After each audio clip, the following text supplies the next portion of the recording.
RX 100 Yamaha RX 100 clutch பிளேட்டை வந்து நம்ம எல்லாமே மாட்டிடுறோம். ஸ்டீல் பிளேட் மாட்டுறது வந்து ரொம்ப டிஃப்ரெண்ட்டான ஒரு விஷயம். ஸோ இது வந்து RX 100க்கு இப்படி தான் மாட்டணும் அப்படின்ற ஒரு இது இருக்குது. அதே மாதிரி 135க்கு இப்படி தான் மாற்றணும் அப்படின்னு இருக்குது. 5 ஸ்பீடும் பார்த்தீங்கன்னா 135 பார்த்தீங்கன்னா எல்லாமே சேம் தான். ஆனால் Yamaha RX 100 பொறுத்த வரலாம் டச் பிளேட்டு. ஸோ இது வந்து நிறைய நண்பர்கள் எப்படி மாட்டுறாங்கன்றது எனக்கு தெரியாது. நான் இப்போது இதோட 4வது இன்ஜின் நான் மாட்டுறது இது RX 100. ஸோ இந்த இன்ஜினை பற்றி தெளிவாக ஒன்று ஒன்றா கொடுக்குறது வந்து ஸ்டூடெண்ட்ஸுங்களுக்கு தெரியணும். ஸோ கஸ்டமருக்கு தெரியணும், ஆர் மெக்கானிக் தெரியணும். ஏதோ ஒன்று மாற்றுறோம் வேலை செய்கிறோம் அப்படின்ற இது இருக்கக்கூடாது.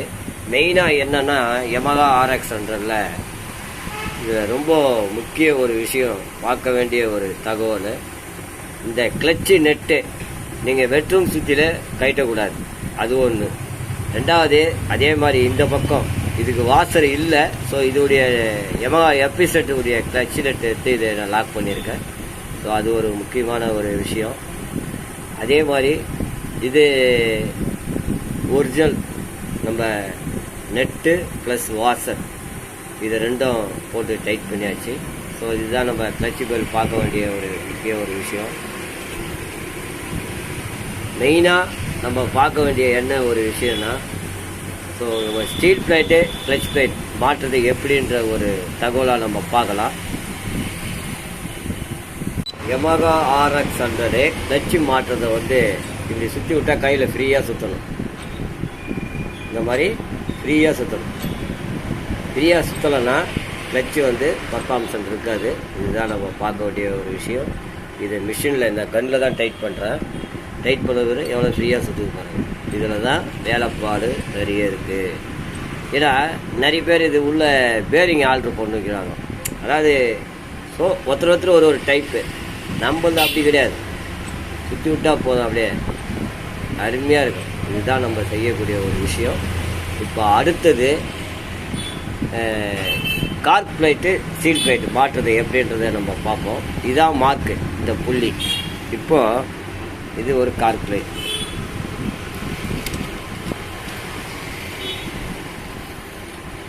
உள்ளே போயிடுச்சு. அடுத்தது ஒரு ஸ்டீல் பிளேட். இந்த கோபுரமாக வர்றது இங்கே வரணும் கரெக்டாக. இப்போது இங்கே வந்துச்சு இது. இப்போ அடுத்தது இப்படியே கீழே இறங்கிங்க. அடுத்தது இது மேலே வருது. இப்போது நம்ம ஒரு ஸ்டீல் பிளேட் தான் போட்டுக்கிறோம், அதாவது இந்த புள்ளியில் தான் போட்டிருக்கோம். இப்போ அடுத்தது இந்த புள்ளியில் கார்க் பிளேட்டு. கார்க் பிளேட் போட்டு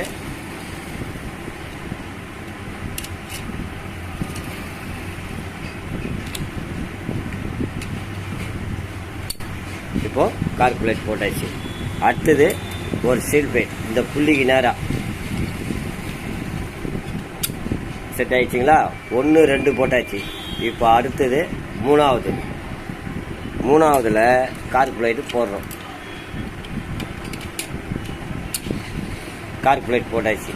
இப்போ மூணாவதுல ஸ்டீல் பிளேட்டு போடணும்.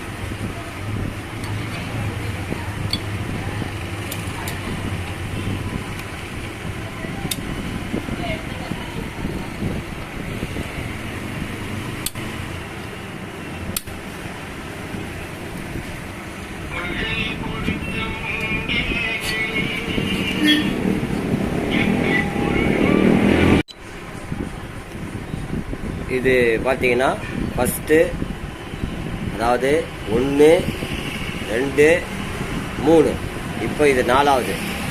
இப்போது நம்ம இப்படி தான் வரோம். வசம் இப்படி தீனு வந்து வச்சிட்டிங்கன்னா இது 4வது நம்ம ஸ்டீல் பிளேட் போட போகிறோம். ஸோ என்ன அப்படின்னா ஸ்டீல் பிளேட் கிடையாது, கார்க் பிளேட்டு. இதுதான் நம்ம Yamaha RX 100க்கு மாட்டக்கூடிய ஒரு விஷயம். இப்போது இது போட்டாச்சு. அடுத்தது ஸ்டீல் பிளேட் கரெக்டாக உக்காந்துக்கிட்டு பாருங்கள்.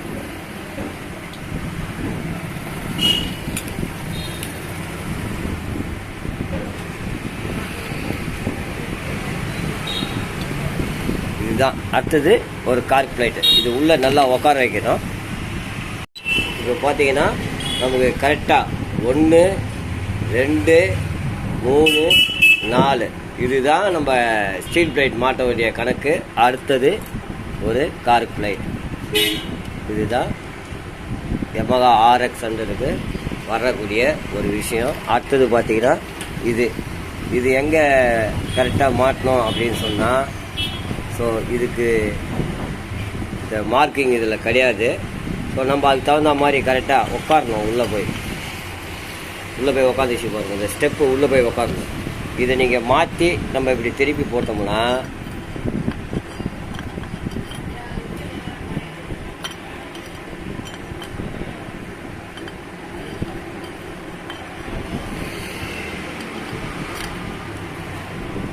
இது எந்த சைடு போட்டாலும் கரெக்டாக இருக்குது, ஒன்றும் பிரச்சனை இல்லை. ஸோ சில இதில் மார்க்கிங் இருக்கிறதில்ல, இதில் பார்த்தீங்கன்னா ஒரிஜினலில் மார்க் வரும். ஸோ அது பிரகாரம் தான் இதை மாட்டுவோம். இப்போ ஒரிஜினல் ஸ்பேர்ஸ் கிடைக்கிறது இல்லை. ஸோ அதனால் வந்து Yamaha RX100க்கு இந்த மாதிரி உள்ளே போய் கருக்காக உள்ளே உக்காந்துக்கணும். இந்த கிளச்சில் இந்த 4 இது சுற்றி விட்டால் ஃப்ரீயாக சுற்றணும். இதுதான் நம்ம பார்க்கக்கூடிய ஒரு விஷயம் Yamaha RX100ல் கிளச்சி மாட்டுறது. Yamaha RX100 கிளச்சி மாட்டியாச்சு. அதுக்கப்புறம் நம்ம கிளச்சி கேபிள் எப்படி மாட்டி நம்ம அட்ஜஸ்ட் பண்ணுறன்றத ஒரு தகவலாக பார்க்கலாம். இந்த கிக்கர் ஸ்ப்ரிங்கு இதெல்லாம் ஏற்கனவே நான் கொடுத்துட்டேன் வீடியோவில். RX100 வந்து கிளச்சி வந்து இப்படி தான் பண்ணணும், இப்படி தான் ஸ்டீல் பிளேட் மாற்றணும். அப்போ தான் இதோடைய பர்ஃபார்மன்ஸு கரெக்டாக இருக்கும். நன்றி.